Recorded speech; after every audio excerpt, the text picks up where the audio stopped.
All right, good morning, everybody. And we will continue with our second half of our lecture on mental health and corrections in social work today on Thursday, since I will be out of town for the CSWE conference. Make sure that if you were absent on Tuesday when we first started this discussion, to get the notes from a classmate, because remember, this will all be up for the midterm exam and our final exam. So on Tuesday when we met, we talked in depth about sort of the history of mental health, and we started a little bit on the social work's role in mental health in terms of jobs and treatment and where you can work. And we did cover this a little bit in terms of where social workers can work and the different settings and agencies. Down here at the bottom of the screen, there are many really well-known agencies in Harris County that offer mental health services. For example, the Harris Center for Mental Health and Intellectual Disabilities, the Rusk State Hospital, which is a long-term facility. And what's interesting about Harris County is about 1 in 5 people in the entire Harris County will suffer from some diagnosable mental illness in their lifetime, and that's equivalent to about 500,000 people. So if you look at the odds, 1 in 5, and even looking in our class, that means that, even within our class, several people will end up experiencing a mental illness at some point in their life. And remember, a mental illness has to be diagnosed by a clinician. In social work, that would be an LCSW or a psychologist or a psychiatrist. And most often, the mental illness will need some type of treatment, and that could be sometimes cognitive therapy, cognitive behavioral therapy. Sometimes that therapy or counseling will be given in conjunction with case management services and or psychiatric or psychotropic medication. Social workers can also work in a variety of other different agencies, and I want to bring your attention to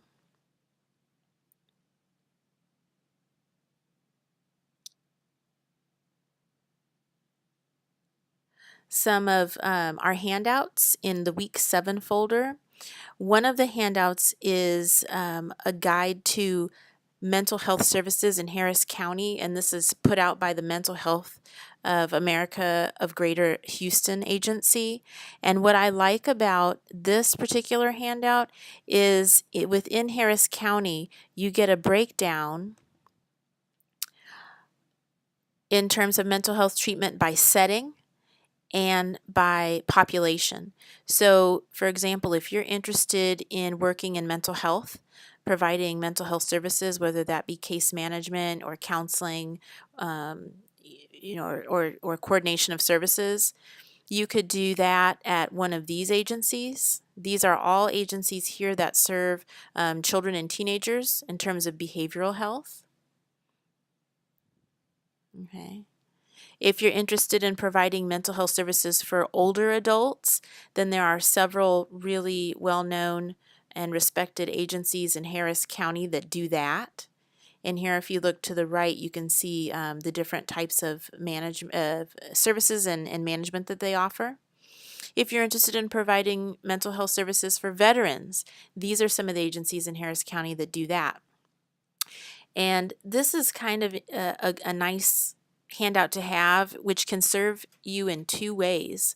The first is if, for example, you are working in an agency now or come across people who might need these services, whether that be, just outside of school, other students in school, or while you're in your internship your senior year, you can provide a referral for specific topics that are related to mental health in specific populations.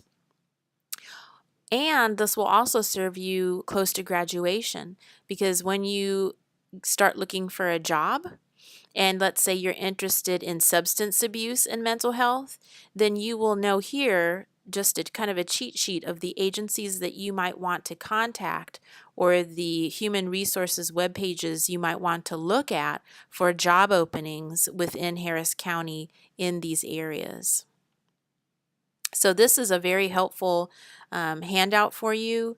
Again, you don't have to memorize any of these numbers or agencies, but now you have a resource to help you either with your job search or with making referrals as your broker generalist role.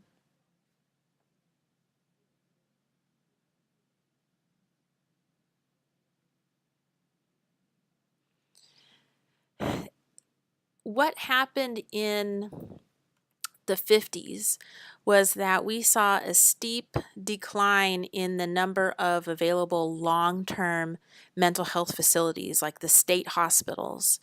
And so back in the 50s, we used to have one bed for every 300 people. Now, after the deinstitutionalization movement, we have about one bed for every 3,000 people.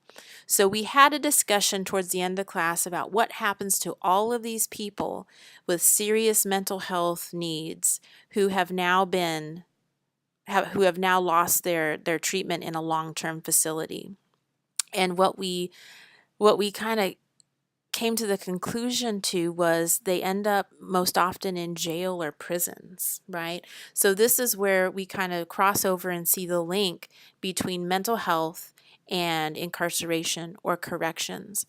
And you see here on this screen some of they're a little bit older films, but some of the films that show this crossover between mental health and being locked up in prison. And there are sort of two types of major correctional facilities. The first are jails, and the second are prisons. The main difference between jails and prisons are that jails are local, typically, and run by sheriffs, and they typically house offenders who are awaiting trial or have short sentences. Now, this is the ideal. Many times our prisons are so overcrowded that jails have now become sometimes long-term facilities for those awaiting trial, but that is not what they are the intended purpose to have. Then prisons are usually run by either the government or the Federal Bureau of Prisons, and prisons typically house those who had been convicted, not just awaiting trial.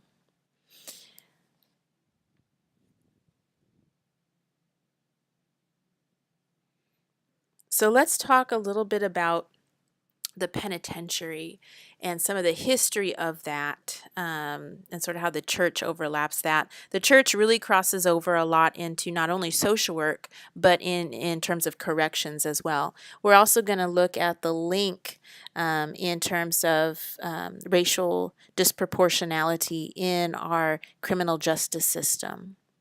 So the role that social workers first had in corrections or incarceration really began in 1893. So right at the end of the 19th century, there was a National Conference of Charities and Corrections founded.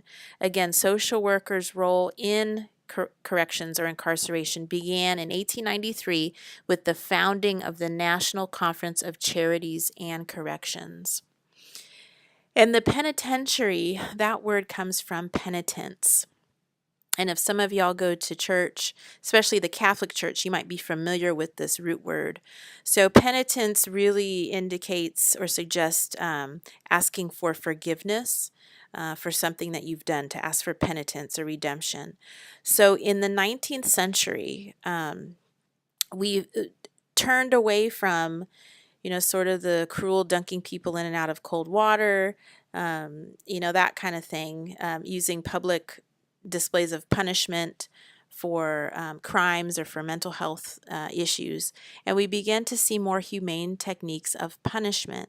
So instead of the body being the major target of punishment, now we see the soul as the major target. And so as you can see here, the cell is designed with usually a small window, and it is used to invoke penitence, or the purpose is to have the person who committed a crime seek God for forgiveness, right? And we see even today, a huge presence of churches and religious groups within the prisons to achieve what they seek as a change in morality or a religious awakening.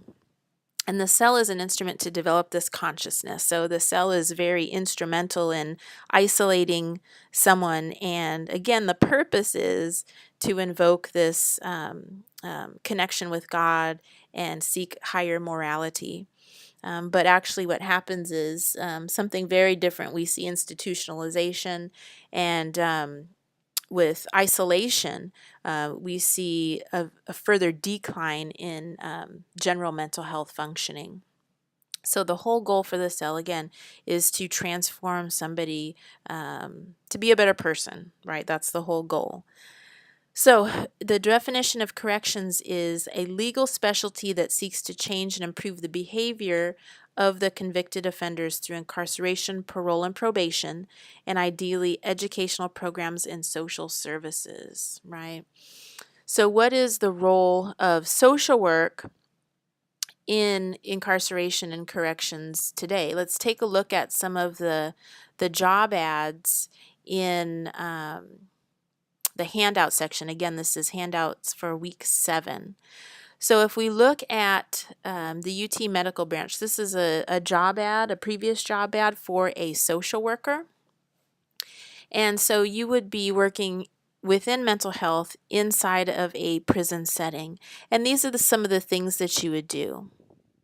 Okay, you would do assessments, interview clients, and then you will be a local liaison with other social services so that you would also connect or do some case management for that particular client you had who had mental health issues, who was serving time.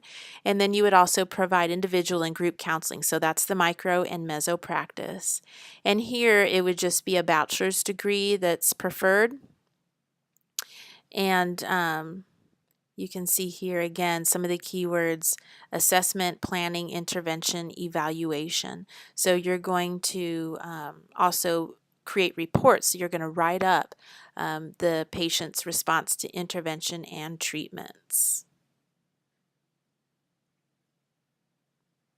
Right. If we look at this other job opportunity, this is going to be more for a clinical social work degree, right, and a clinical license. And we see here again, MHMRA has changed its name since this job posting, and it will take place in the Harris County Jail. But you will provide clinical services that includes crisis intervention, assessments, planning, therapeutic interventions within a jail setting, right? So you're going to be in the setting where the clients are. You'll provide case management, diagnosis, and treatment planning. Again, if you were to see this job ad, you would know that probably an LCSW was preferred over the LBSW or the LMSW because you see diagnosis and treatment, right? And then this one lists the salary, which is pretty good, I would say, for $61,000, a little over $61,000. And this was posted a few years ago, so it's probably a little bit more money now. But you can make, contrary to some popular myths, you can make pretty good money in social work. So those are some of the things that, some of the job ads, some of the things that you can do in mental health and incarceration, because there is a huge overlap between those two. There are many people with mental health issues who are incarcerated. So let's take a look at that.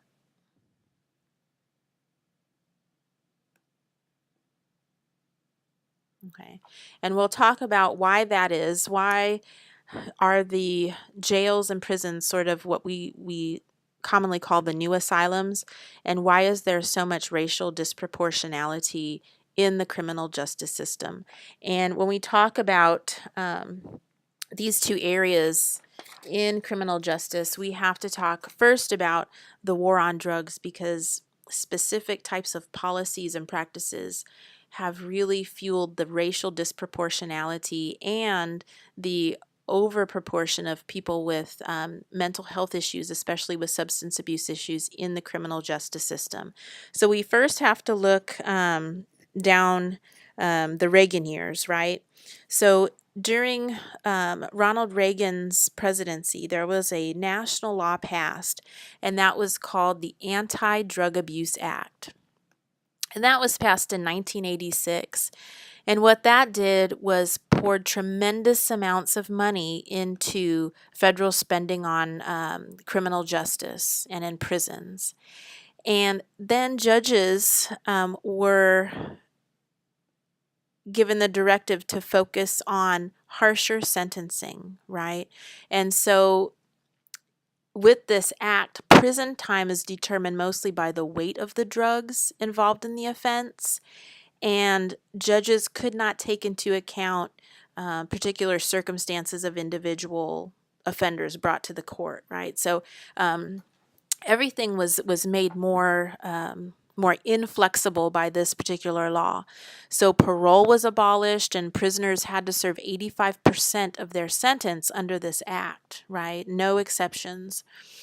So judges were no longer able to factor in the character of the defendant or the effect of incarceration on his or her children, and in a large part just the nature and the circumstance of the crime. So under this Anti-Drug Abuse Act, it treated 1 gram of crack cocaine as equivalent to 100 grams of powdered cocaine.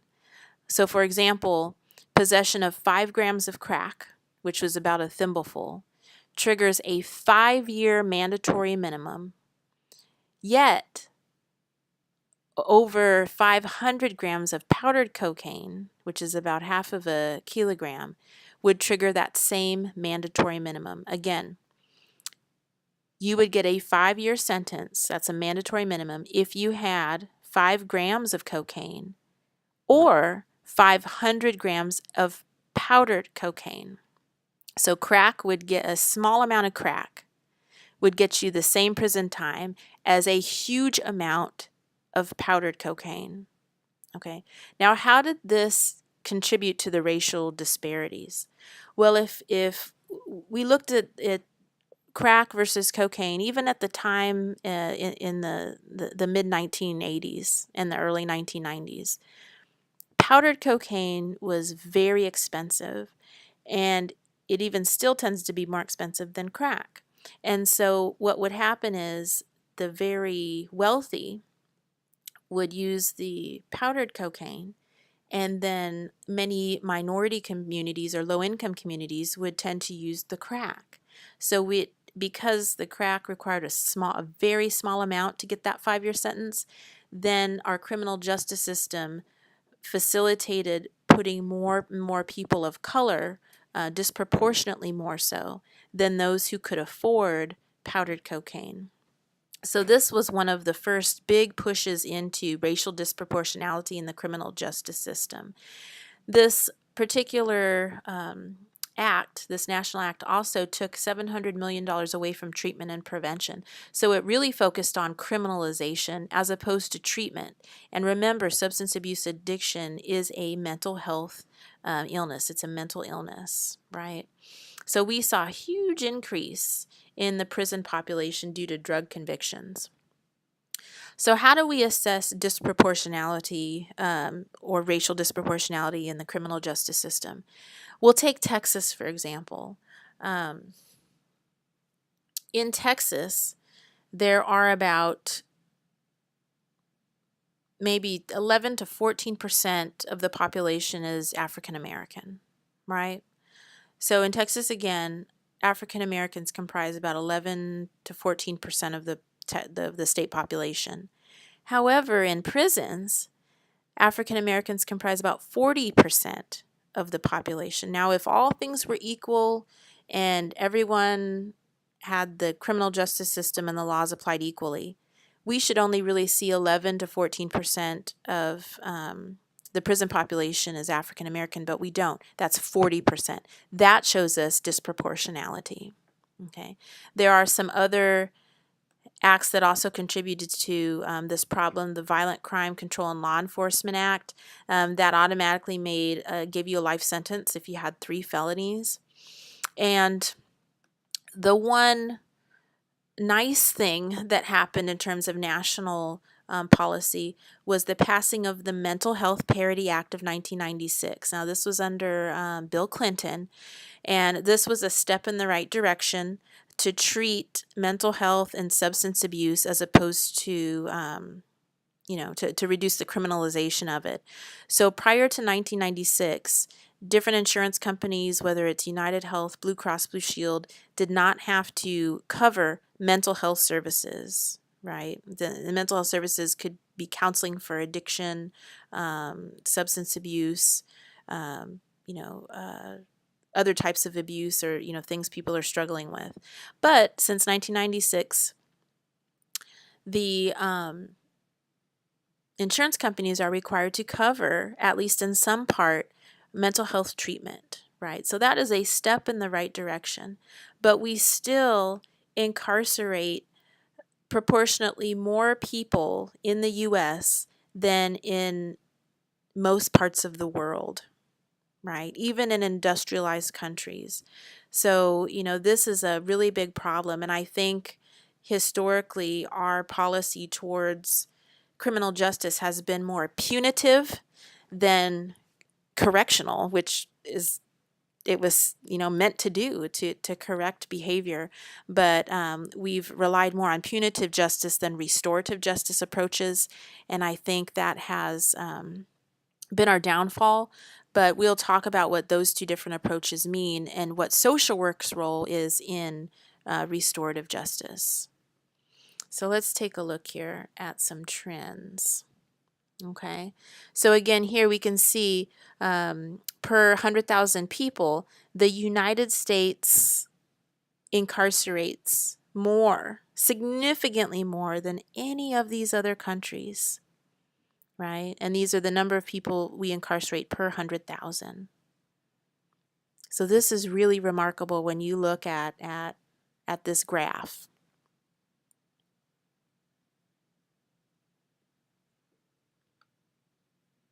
Okay, in Texas, we have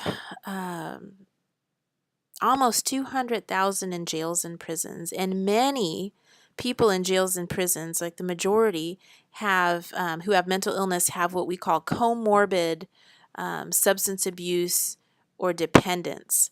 What comorbid means, sometimes we call it dual diagnosis, and those are important terms to know.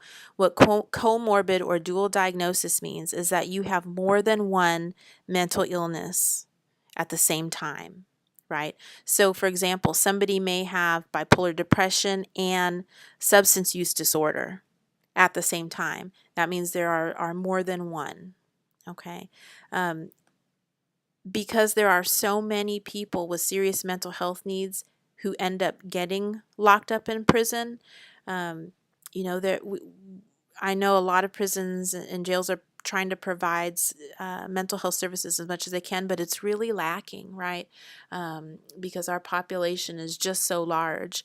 And in the country, we have over 2 million incarcerated, and that's just in our country alone. Texas is interesting because it invests a lot more, 7 times more on locking people up than on higher education, right? And if we know that education is one big component to keeping people out of prison, it doesn't make sense to take money away from education and put more into locking people up, right? And most people are in prison because of nonviolent drug offenses, right? Okay, so let's look at some of the racial disparities in prisons. And what I'd like to do now is show you some pictures. These are some documentary photographs from the Marshall Project, and these feature different prisons. And I want you just to spend a few seconds taking in these pictures, and we're going to talk in a minute about, what this imagery reminds you of and where these prisons are built. So we'll just take a minute. I'll scroll through some of these pictures, and most of these are in Texas.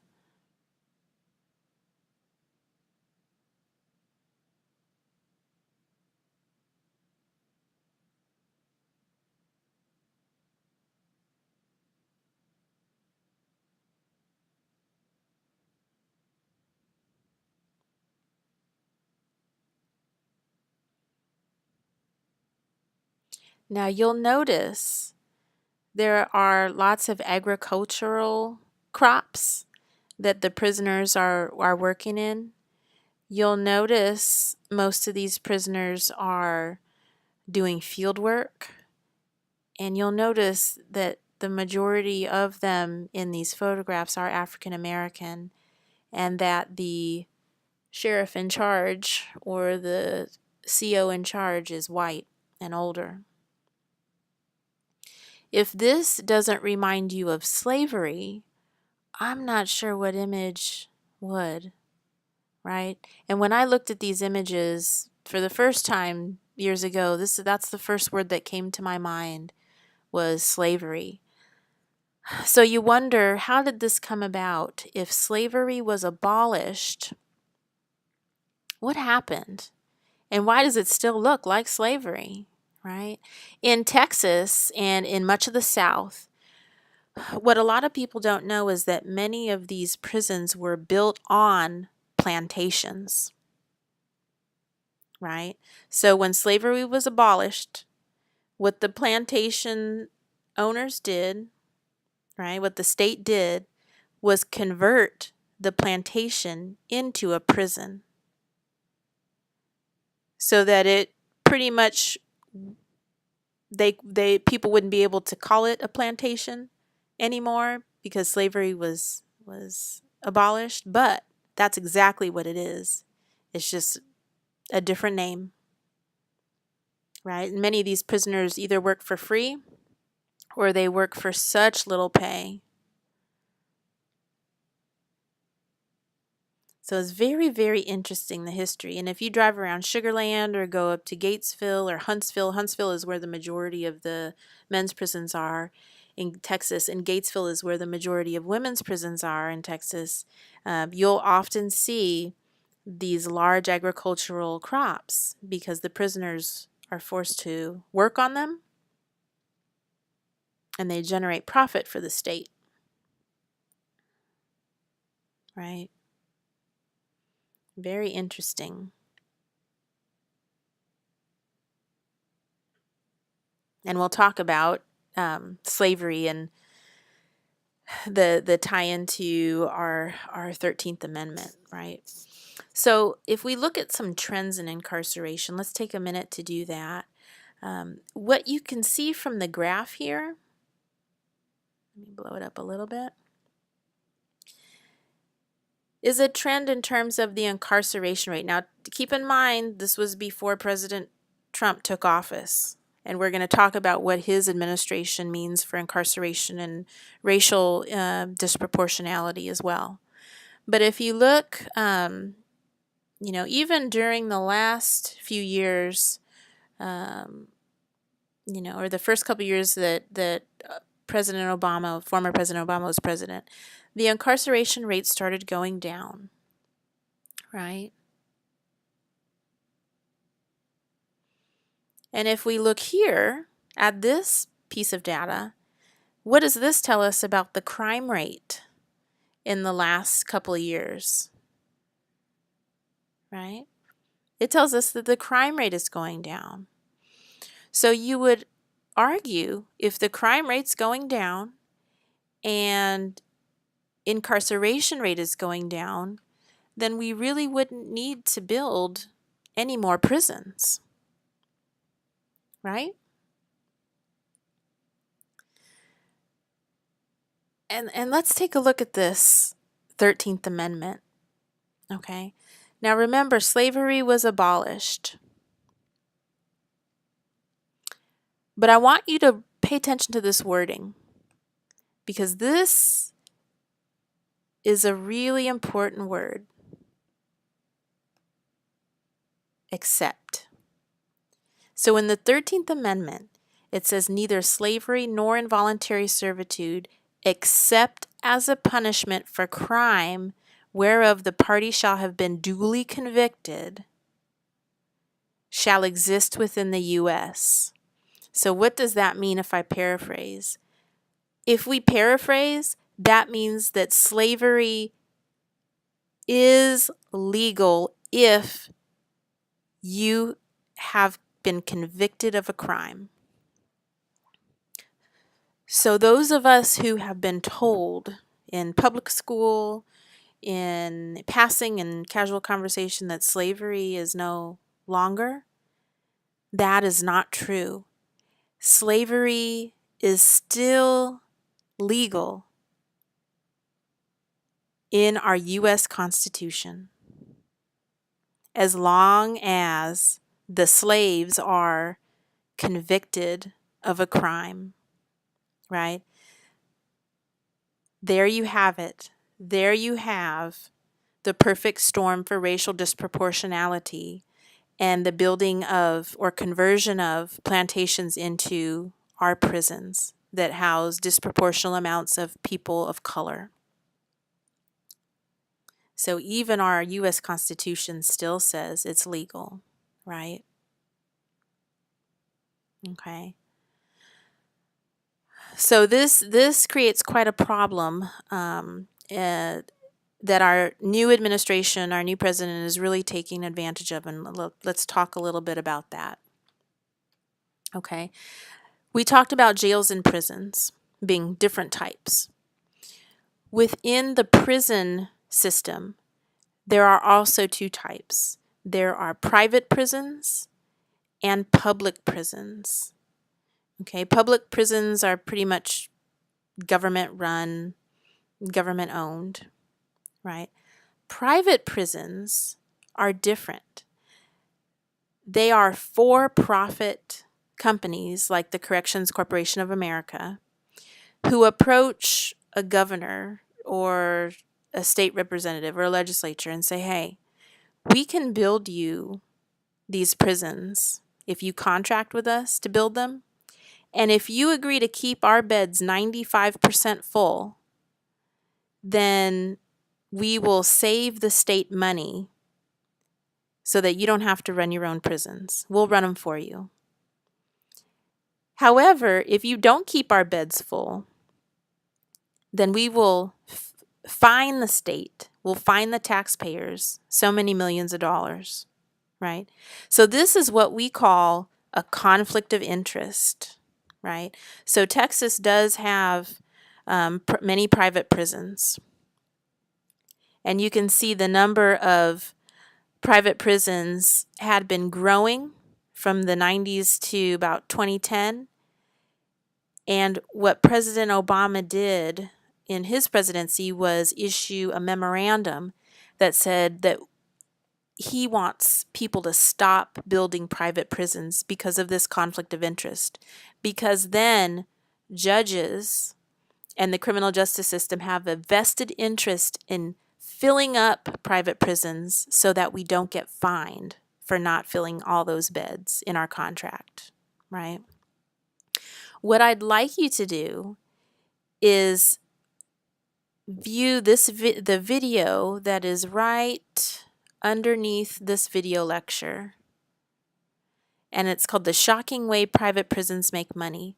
Some college students made it. They integrate humor into it, which sort of highlights not that the criminal justice system is funny, but the ridiculousness of us doing business with private prisons. So I want you to watch this video. It's 5 minutes. And then I want you to put this video lecture on pause. And then when you're done watching this video, then you'll come back to the lecture video. So go ahead and push pause now and watch the other video. It should be right below this video lecture.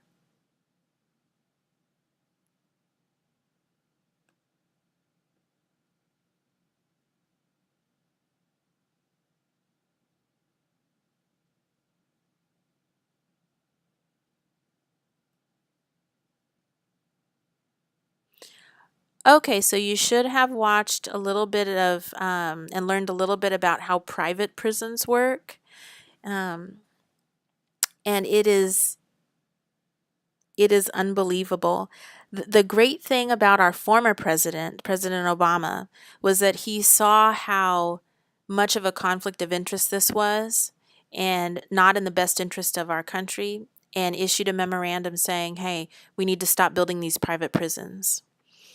Back in February, a few weeks shortly after Donald Trump took office as president, his appointed Attorney General, Jeff Sessions, rescinded President Obama's memorandum on not building private prisons. So you see here, the Trump administration is encouraging more private prisons to be built. I direct the Bureau to return to its previous approach. Right? So this is profiting off of predominantly low-income Americans, predominantly African American and Hispanic Americans, as well as undocumented immigrants. That's what's happening while we're distracted with the tweets. And remember, under our Constitution, under our U.S. Constitution, under the 13th Amendment, it states as long as you have been convicted of a crime, you can be held in slavery. And look at this, what happened. Prison stocks like the Corrections Corporation of America soars under Trump as they okay the private prisons.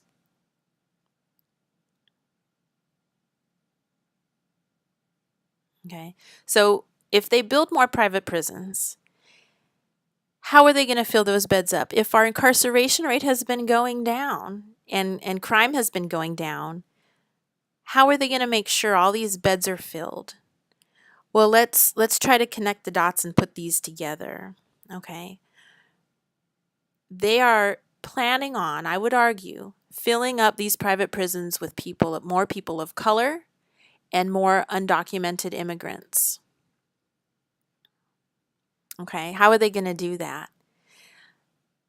There are some lawmakers in the works that had worked on recently and will keep working on criminalizing protests. So how does this connect with people of color? I want you to think about Black Lives Matter protests, right? If protesting, which is actually a constitutionally protected right, if protesting becomes criminalized, then they will have legal recourse to fill up these private prisons with people of color, even though the crime rate is declining, right? This is pretty scary. This is what we're up against. And this is why it's so important for social workers not just to provide counseling in mental health and corrections or case management in mental health and corrections. This is also our ethical responsibility to do some advocacy, because this is the kind of thing that comes from the top down. So if we don't work on the macro level, we're going to have to deal with a lot of damage control. Right? So we've got to be advocates to try to stop the criminalization of protesting, especially for what they consider liberal or left-wing groups and Black Lives Matter groups. Okay. They're also going to fill up these private prisons by criminalizing marijuana use. Now, I want you to keep in mind that many states have legalized recreational and or medical marijuana use, right? Colorado is one of the first. California has it. Even in Harris County about a year ago, less than a year ago, Harris County came up with a policy, a local policy just for the county, that decriminalized recreational marijuana up to a certain amount. So they wouldn't write you a ticket or put you into jail. You'd have to pay a little fine and go to a class, right? Now remember, national policy or federal policy trumps state and local. So what are they going to do? If how can we get, for example, locked up from Colorado if recreational use is legal for marijuana, if the state says it's okay? Well, remember, federal trumps state. So what's happened in the past is, even though marijuana is still labeled as a class 1 drug, the federal government hasn't put any resources into criminalizing anyone for using it in states where it's legal. They have legal authority to do that. They just haven't done it because it doesn't make sense. Under this new administration, they have made it clear in public statements and White House briefings that they have the freedom and the interest in criminalizing recreational marijuana users, even in states where it's legal or counties where it's not criminalized. Right? So they're going to ramp up their investment in funds and resources to do that. They are trying to make the case for criminalizing marijuana by making a false claim that our new opioid crisis that marijuana is the reason for the new opioid crisis. It's a gateway drug, for example. The Trump administration is making that argument. That has been debunked in much of the research and a lot of the good, strong experimental research in the best journals and the best peer-reviewed journals, that marijuana is not a gateway drug to opioid use, right? But if people are hearing these messages, again, from the administration, that the opioid crisis was sparked by recreational marijuana use, then people are going to be more supportive of policies that criminalize marijuana because they're not looking at the research, they're not critically thinking, they're not asking questions, they're believing everything that they hear on the media, right? And that is the danger here. Okay, and like I said, that is their plan. They've come out in full force saying that they plan to criminalize marijuana use, and that's recreational marijuana use, even small quantities, even in states where it's legal. That's how they will help fill up the beds in the private prisons. That's the plan. Okay. The other group of people, not just African Americans and Hispanics or people in poverty that they're going to plan to fill these beds up with, are undocumented immigrants. And I want to make clear here that the correct term is undocumented and not illegal. Being here without your papers is a civil offense, right? It's not a federal crime to be here in this country without paperwork. Okay, so it's undocumented immigrants. So now, when they come out with criminalizing more undocumented immigrants, what they do, they don't always send them back to the country of their birth. They often house them for months, weeks, years in these private prisons, right? Now, there was a major class action lawsuit filed against the private prison industry by people being held in these private prisons who were not yet convicted of any crime, but were being detained or held in anticipation of a hearing, right, or a court date. They were forcing these inmates to work without pay. Now, the private prison industry says, well, under the 13th Amendment, it's legal to force these inmates to work in the fields and in industrial areas without pay. However, the inmates in this class action lawsuit argued that, hey, the 13th Amendment says it's legal for those who are convicted of a crime, but we are just being held and detained. We have not been convicted yet. We've only been charged. Therefore, you're violating our constitutional rights. Now, this case is still caught up in court, and I'm not sure what the outcome will be. But these are the kind of abuses and injustices that can happen when we're not reading, when we're not keeping up with macro level events, and when we're not doing advocacy.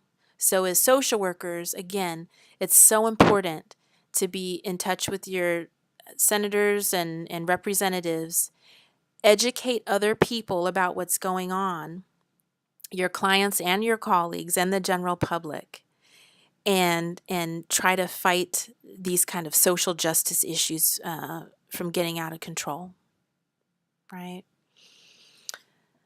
Now, that is sort of the dark end of the tunnel, right? And I don't want to leave you all depressed, feeling like there's no hope. So, what I also want to talk about, and we'll finish with this, are therapeutic trends in incarceration. There is light at the end of the tunnel, if you will. So, as I said, our current criminal justice system focuses mostly on punishment, on the punitive justice approach. Okay, what is the punitive justice approach? The punitive justice approach includes a focus on punishment, retribution, and protection. Okay, the punitive justice approach focuses on punishment, retribution, and protection. We punish the offender. We get retribution for the person who was offended, or the victim or the survivor, and we protect the public from further harm by locking this person up. There are now several trends developing that focus on the opposite of punitive justice, and the opposite of punitive justice is restorative justice. Okay, what are the components of restorative justice? Restorative justice doesn't focus on punishment.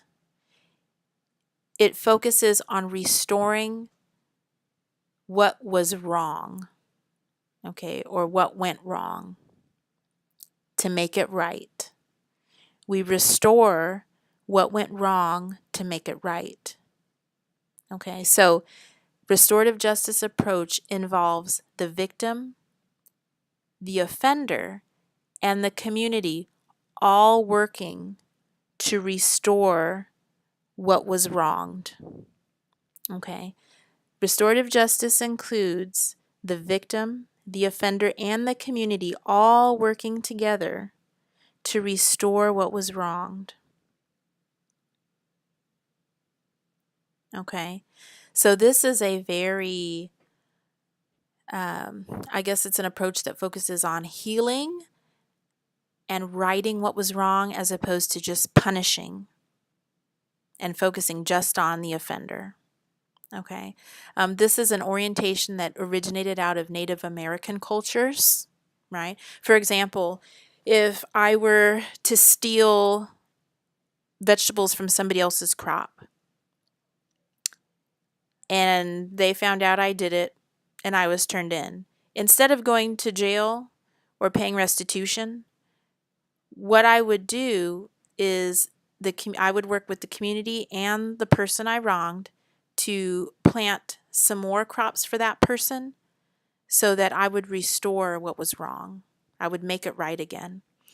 Now, there are certain types of settings and agencies and approaches that focus on restorative justice, and this is really a great place for social work, right? Because we focus on healing and reconciliation and justice and redemption. And the first type is called the victim offender mediation dialogue. Okay, so that's when victims and offenders, it might not be the specific victim of the offender, but if an offender maybe had murdered somebody in the past, they would get visits by and work with and talk with somebody who may have lost a daughter in that same situation. Okay, so through the relationship that the victim and the offender build, that in turn is designed to encourage empathy in the offender and healing in the victim, again, restoring what was wrong to be right, so that the offender, when released from prison, will be less likely to harm somebody else because they've developed that empathy, and that the victim will restore, get the functioning restored, because they will be healing. They will work on their healing process through that relationship.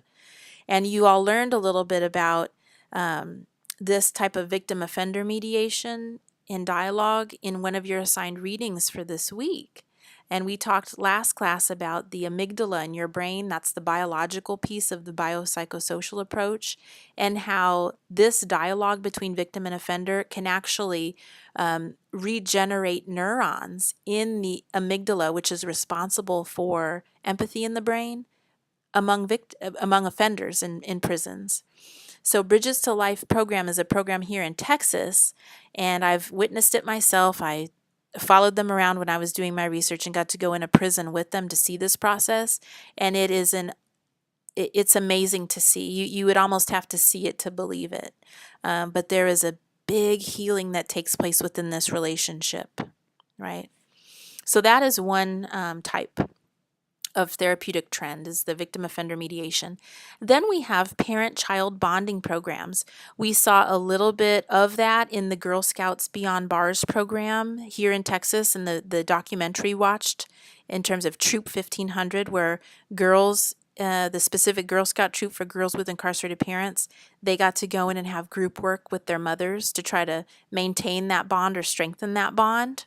Right? So that is seen through theory, developmental theory, to help attachment and to help encourage healthier relationships as adults, as the kids grow up. And then there's something called MBIs, Mother Baby Units, or MBUs. The Baby and Mother Bonding Initiative is something here in Texas, right? Mother baby units there are a few around the U.S. They're more predominant in European countries. But what these are prison units in which the mothers who are pregnant can have their babies, and the babies stay in the prison with them. This particular program is extremely controversial, even more so than the Girl Scouts Beyond Bars. Different people have different reactions to hearing about babies who can stay in prison with their mothers. And we tend to, kind of know prison as a really horrible place that's very dangerous, that is no place for children, much less babies, to be in. But I want to share with you some documentary photographs by a documentary photographer called Alan Pogue, who works out in Austin. And he actually went into some mother-baby units in New York and took some documentary photographs of what it looks like inside. So I wanted to share that with you all. So maybe, it might challenge some of the preconceived images you had of babies being in prison with their mothers. Now, in the U.S., past a certain age, they're not allowed to be in the prison, right, after the mother gives birth, past infancy. But I'm sure they have specific criteria for the mothers. They probably can't be violent offenders. They have to be eligible for parole within a certain amount of time of having the baby. So there are certain criteria. Not just every mother can keep their baby in prison. But I want you to kind of look at these photos and let me know what you think. Let's see if I can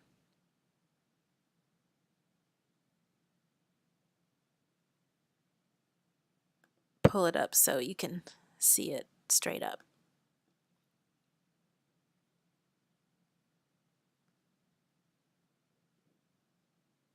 Okay.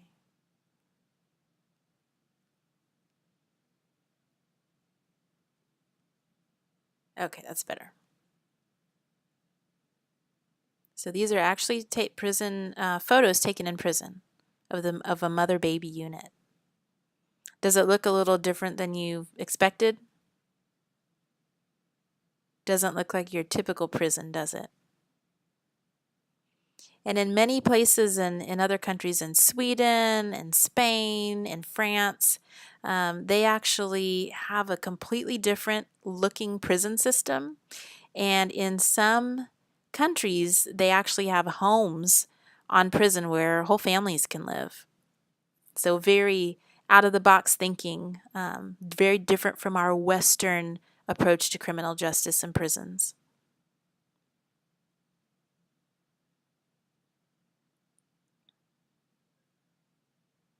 So hopefully this will give you some new information about a new program. And this is where social workers can work, right? Providing services, counseling, support services, discharge services, case management to the prison population.